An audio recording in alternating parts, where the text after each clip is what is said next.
Social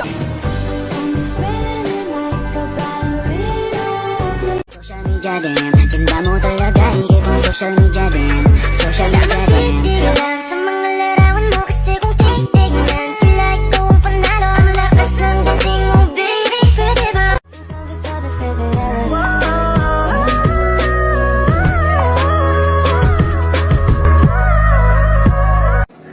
Look, you asked me to join you, okay? Naglayas tayo. Now you don't even know where we're going? Will you just let me think for a minute, okay? Nauubusan na tayo ng gasolina. Kanina ka pa drive ng drive. Wait, just shut up and let me think for a minute. Bakit mo ba ako niyayang maglayas? Look, it's the first time I'm going to do this, okay?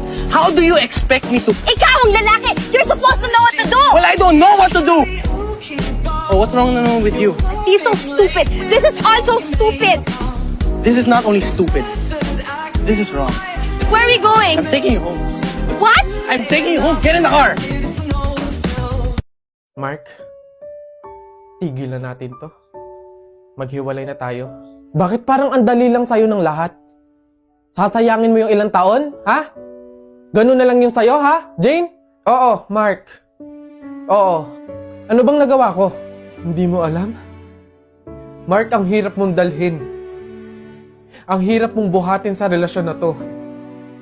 Habang tumatagal tayo, parang wala naman nangyayari eh. Jane naman, magagawa naman natin ito ng paraan ah. Kailan pa? Kapag hindi na natin alam yung gagawin natin? Kapag ubos na tayong dalawa, ganun ba?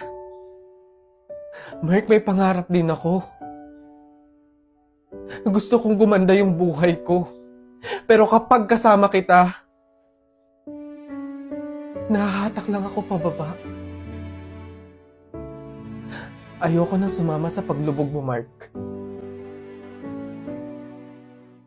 Howdy, kuya ko! So, madalas ko talaga nakikita tong comment na to sa comment section na nagtatanong sila kung ano ba yung mga contact lens na ginagamit ko kapag nag-girl character ako. So, kuya ko, ayaw ko dapat ipaalam kasi gusto ko ako lang. Wala dapat ibang makaalam. Walang ibang makagamit kundi ako lang. Kasi ang ganda talaga ng contact lens. Ang ganda ng quality.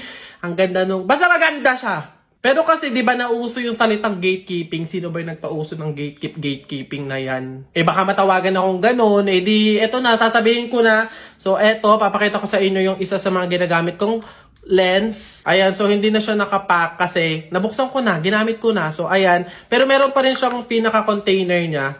Tapos ano ba yung laman ng container? Container ba tawag? Eh, wala kayong pakialam. Ako naman to. Account ko naman to. Sarili ko naman to. Ito yung pinaka-lens. Dito siya nakalagay. Tapos, ito yung pang... Tapos, ito yung pang... Mga kuya ko, bago pa tayo magkalimutan, this is from Imagine Lens Molly Molly. Mga kuya ko, suot natin. Yan, mga kuya ko, as you can see, susuot na natin para makita niyo talaga kung gano'n siya kaganda. Ito na, nangangatal pa. Books.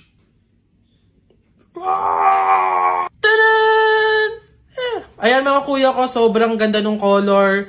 Fit na fit sa mata natin. Hindi siya OA yung design. As in, ang ganda ng quality ng lenses nila. Story lang mga kuya ko. So kapag napunta ako sa mga TikTok shop event, nakikita ko talaga yung mga booth nila. Yung Molly Molly contact lens. Ayan. So, one time, binigyan nila ako ng free sample. And sobrang ganda. Kaya napabili talaga ako ng iba pang color. Kasi gaya nga ng sabi ko mga people, sobrang fit siya sa mata natin. Tapos, ang ganda ng mga color, hindi OA yung design, sakto lang talaga. Hindi lang yung mga kuya ko, super comfortable pa niya sa mata. Di ba may ibang mga lens na parang akala mo may dumi, o parang akala mo hindi siya sakto doon sa mismong mata mo, sa mismong bilog. Tapos yung iba pa parang hindi ka comfortable ganun. Pero ito, napakagaan niya lang sa mata. Andyan lang yung mga people sa Yellow Basket, dyan sa baba, doon nyo sila makukuha. I-check out nyo na, get yours. Kuya, Yes, ang pogi niyo po. alam ko. Kuya, pwede magpa-picture? Kuya, picture lang. Etong mukhang to, hindi bagay sa'yo, te. Picture lang eh. Isa. Yeah! Kuya, dali na! Kuya!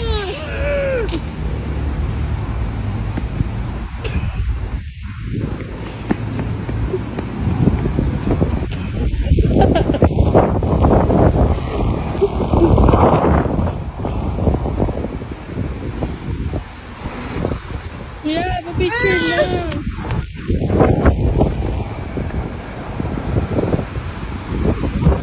Yeah, dali na isa lang. Mare! Mare! Mare! Ano ba yan? Gabing-gabi na. Sino ba yung nasigaw na yan? Oh, Mare! Ano ba yan? Mare! Ha? Ano? May good news ako. Eh, ano nga yun, Mare? Bilisan mo, may niluluto ako. Ano ba yun, Mare? Hindi ba na makagets to? Ito na nga, magbabayad na ako ng utang ko. Huh?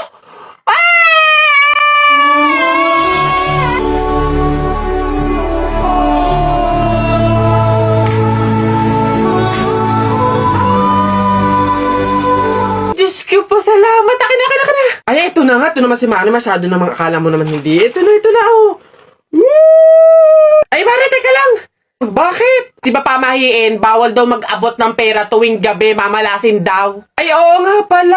Nakalimutan ko. Eh, paano, Mare? Bukas ko na bayaran. Otot mo. Hindi pwede. Baka after 2 years mo bago ulit maibigay ang utang mo. Eh, paano nga, Mare? May pamahiin. Di ba bawal iabot? Oh.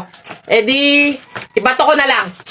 Aray ka! Aray, tumama sa mata ko. Ang sakit talaga nun, guys. Okay, action. Ganito na nga lang, Mare. I-download at gamitin mo na nga lang to sa Cebuana Express app para makapagpadala ka sa akin ng pera. Oh, pwede magpadala ng pera dun, Mare? Abay, oo naman, Mare. Hindi lang yan. Ang Cebuana Express, ultimate sangla app yan. Pwede kang magsangla, mag-renew, at tumubos gamit lang yung cellphone mo. Si Cebuana mismo ang pupunta sa'yo. Saka di ba magpapadala ka ng pera? O, libre lang ang padala ng pera. Cebuana Express to Cebuana Express to any 3,000 Cebuana Luwilier branches nationwide. Nako, napakadaling i-download, i-install at gamitin ang Cebuana Express app. Kaya kung ako sa'yo, yan na lang yung gamitin mo para makabayad ka ng mga utang mo. Tagal bago magbayad. Tsaka, napakadaling gumawa ng account dyan. Sige na, Mare. I-download ko na nga lang tong Cebuana Express app para makapagpadala na ako ng pera sa'yo. Yan, tama yan. Gamitin mo yung Cebuana Express app. Dali. Asa na ba? Bilis, ang tagal naman. O, ayan na. Bayad na ako ng utang ko, ha? Sige na, Mare. Bye! Ayan. Kulang. Mare, kulang ng 1,000 yun. Mare, kulang ng 1,000! Dito na ako. Oh, mahal. Kamusta ang trabaho? Naghahain na ako. Kumain ka na. Mahal. Ito ng sinahod ko. Naibali na kasi natin nung nakaraan eh. Pangbaon lang to ng mga bata. May upa pa sa bahay tsaka ilaw at kuryente. Pagkasyahin mo na lang siguro, mahal. Wala eh. Said talaga eh. Nay, tay. Maglalabada na lang din siguro ako bukas. Pandagdag din. Kailan kaya gagaan yung buhay natin, no? Yung hindi na tayo natatakot sa pang-araw-araw na darating kasi may sapat na tayong kinikita. Oo nga eh. Yung hindi na tayo mangungutang para may pangdagdag sa pang-araw-araw natin. Kumbaga, yung hindi na tayo makakaranas ng pagtitiis, ng hirap. Huwag tayong mawalan ng pag-asa. Darating din yun. Kailan kaya yung mahal?